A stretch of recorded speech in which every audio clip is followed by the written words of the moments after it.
What are the demands from China? Well, a lot of analysts are saying, that Pfizer has essentially laid down a marker. They put out a big number out there that everyone can see.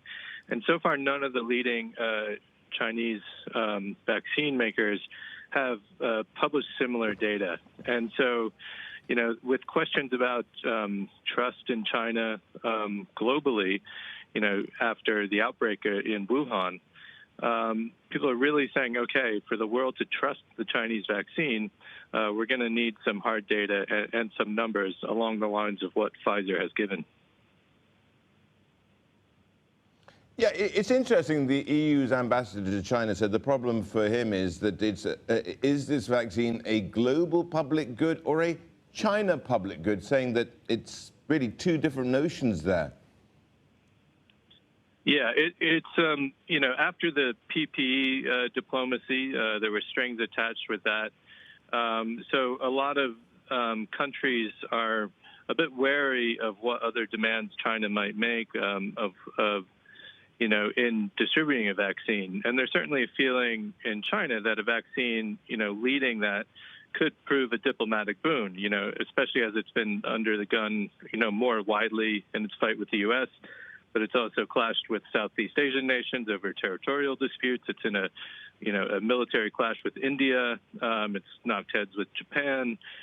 Brazil's president has gone after it. So for China, the vaccine could really be a way to regain soft power. But, the big question is, can you trust a vaccine? And to really win over, large parts of the world that are skeptical of China right now, they're going to need to see some evidence. Dan, another area where there has been a demand for evidence is on the origins of the virus itself. And of course, Australia has been burnt by calling for demands and action on that front. Where do we stand in terms of the World Health Organization's investigations into that? They have pledged they would look into this.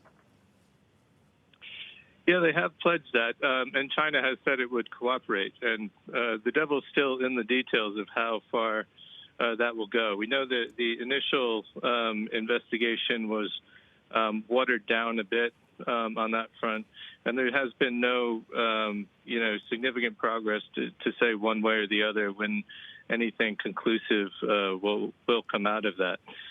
We are starting to see now Brazil's regulator sending a mission to inspect the facilities of these Chinese vaccine makers. So the world is kind of moving on to kind of go in and really take a hard look at where these vaccines are being made, so they can basically certify these things nationally and reassure their own populations that these vaccines are safe to take.